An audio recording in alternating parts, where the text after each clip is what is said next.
Hello, friends, family, professor, and esteemed staff of CSU Global. It has been an incredible and at times bumpy, and other times smooth road getting to this point in my journey. Although it is far from over, it is one I would never regret taking. When I first signed up to attend CSU Global, I was so unsure on how I would be able to get through this while working and being an engaged father. But the leadership skills I have obtained from CSU Global have helped me to be successful in my educational journey, and they will be with me for a lifetime and have, in many ways, changed my life for the better. The leadership skills I have obtained from CSU Global have helped me to successfully have helped make me successful in my educational journey.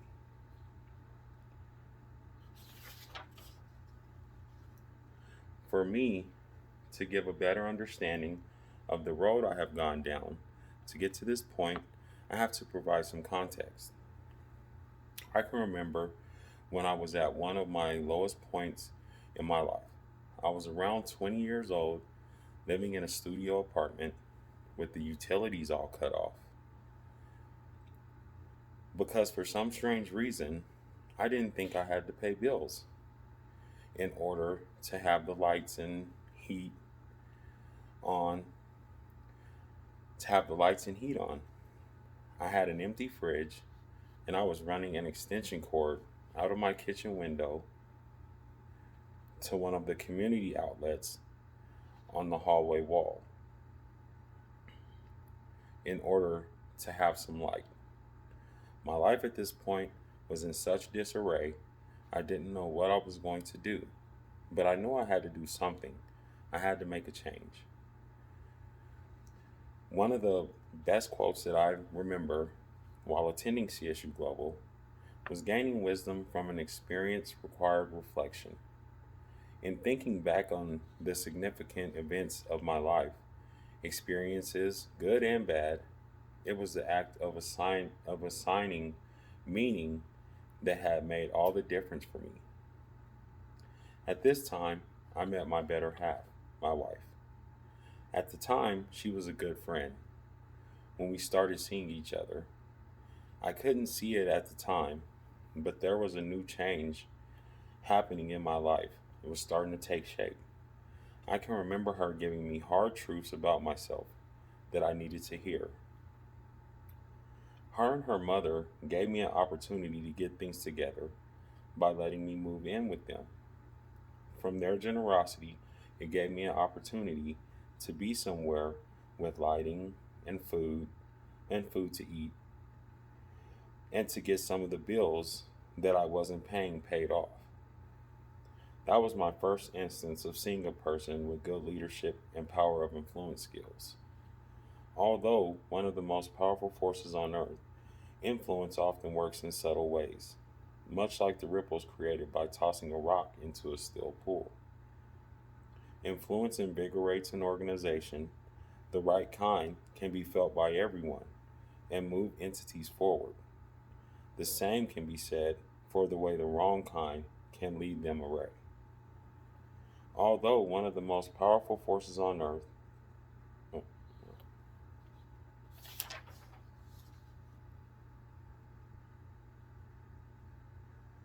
so we ended up getting our own apartment. Well, eventually we ended up getting our own apartment, which was great because it helped me realize what needed to be done in order to make a home now. I have seen this before, but for some odd reason, it never resonated with me. That was what my parents were doing, was working to provide a home for us. For some odd reason, it just felt different as a child. At this time, things are going great. We have moved from our apartment to a duplex with more space. It wasn't in the greatest neighborhood, but it was an accomplishment nonetheless. We were both working decent jobs and making our way with what we had. One morning I will never forget, it was snowing outside. and we were both able to sleep in as it was a Saturday. There was a loud banging at the door that woke us out of our sleep. I went to the door, groggy and confused, and opened the door. It was a police officer with a large rifle pointed at my face, telling me to move away from the door. At this time, I didn't know anything about laws, but I knew the police needed a warrant in order to enter your home. I asked the officer if he had a warrant to be in our home. That was a mistake, as I was then flung to the ground. Um, my wife, my wife was brought into the room with me as well, with at least 10 officers in our home yelling, "Where is he?" I informed them that there was no one else to hear but us, but us too. But I wasn't believed. They proceeded to tear the house apart, muddy boots walking all over the clothing that was thrown on the floor, mattresses were thrown around, dressers were tipped over, in search of the suspects that was believed to be in our home. When they found nothing, they asked me again where he was. I told them again I have no idea who they are talking about. All of a sudden, there was a radio call to the officers, and they all left the duplex in a hurry, which I later found out was because they found the guy in an old shed about a half block away from our residence. This had a profound effect on me, and from that day going forward, I was willing to do whatever it took for us to get out of that neighborhood, with the hopes that something like this would never happen again. A few weeks later, we took another big hit, another big instance. Or at the time, we thought it was a big hit. At this time, we found out my wife had cancer. It was one of the most frightening moments in our life, as we had no idea what we were going to do. All we knew was that she had to beat it. That was a very stressful time in our life. She was scheduled to have surgery to see if they could remove the cancer from her body.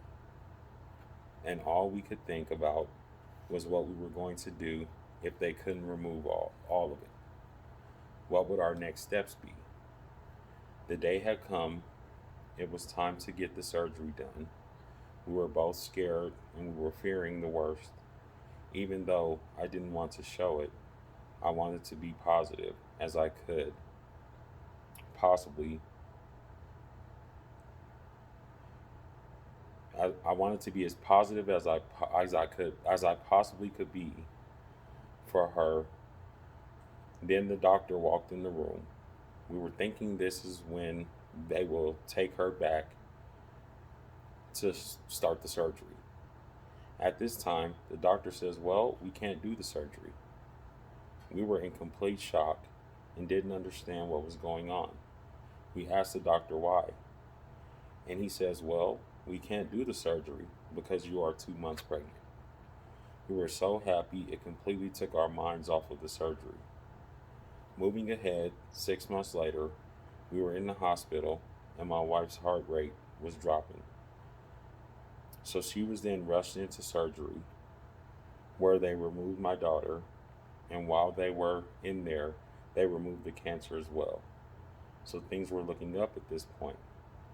My daughter was here and my wife was cancer free. She then told me that she was not going back to work. She wanted to stay home and take care of our daughter. That was a scary time for me because I knew I had to step up and be the primary provider for our family. I knew I could do it. I could be the one to make this work for us. It was time to step up and be the leader of our family that I knew I could be. At this point, I needed to manage my time correctly because I was going to embark on a journey that was involving working 2 jobs. So I had to effectively schedule my time. I did a lot of searching to find the best second job I could find. I needed one that was in close proximity with my current job so I could ensure I would be on time. I searched and searched and did more, you guessed it, searching. With no luck, one day I walked 22 miles, stopping at every business I seen, filling out applications with the hope that one would give me a chance to interview for a position. Then I got a positive response. It was from Denver Public Schools. I was offered a position to work in their custodial department. The time I was needed fit my scheduling conflicts perfectly, so I accepted the job. It was a good experience because I learned how to use a lot of equipment I would not, that I wouldn't have, rather that I wouldn't have um, been able to learn without working there. I began to gain more and more trust, and it got to the point where I was given keys to the doors of the school and allowed to work my schedule at any time as long as I clocked in on scheduled work days, did my work, and put equipment back when finished. It was the best situation because if I was asked to stay at my full time job to help out, I could, and would also be able to complete the work of my second job as well.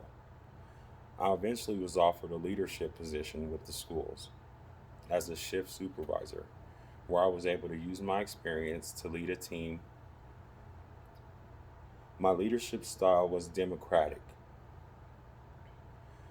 Um, democratic, democratic leadership style encourages team members to participate, but leaders retain final say.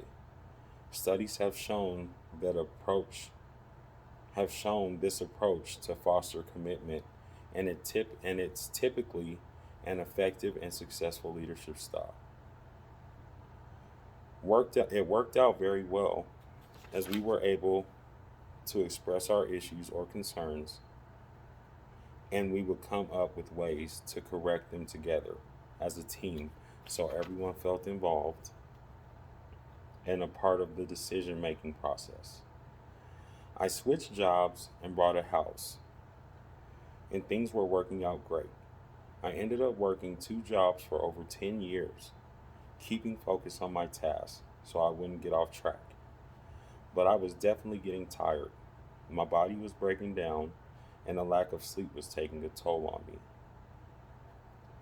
So, me and my wife had a conversation about attending school, and it has become one of the best decisions we have ever made. I'm I'm still working two jobs, but I can see the light at the end of the tunnel now. We received our associate's degrees from Aurora Community College, and it was one of the greatest feelings I have ever felt because I didn't think I would ever have any kind of degree. I went to an opportunity school and received a certificate for automotive technology before, but I didn't think I would have an actual degree from an accredited college. It felt so good, and I learned so much that now I feel like I need more. So, on to CSU Global. My professors, Jairam Madiridi and Rodney Hagerdorn, have made such a huge difference. They have worked tirelessly, making sure that we stay focused and ready for the task put in front of us. There have been so many times I would sit back and think about how to answer the questions, and it feels so good when you get the answers correct and gain the knowledge. I don't regret any of the decisions that I have made because they were made as a family. But school, I have to say, was the best decision I could have made, and I intend to make it through and get my degree. Thank you so much for your time, and have a great day.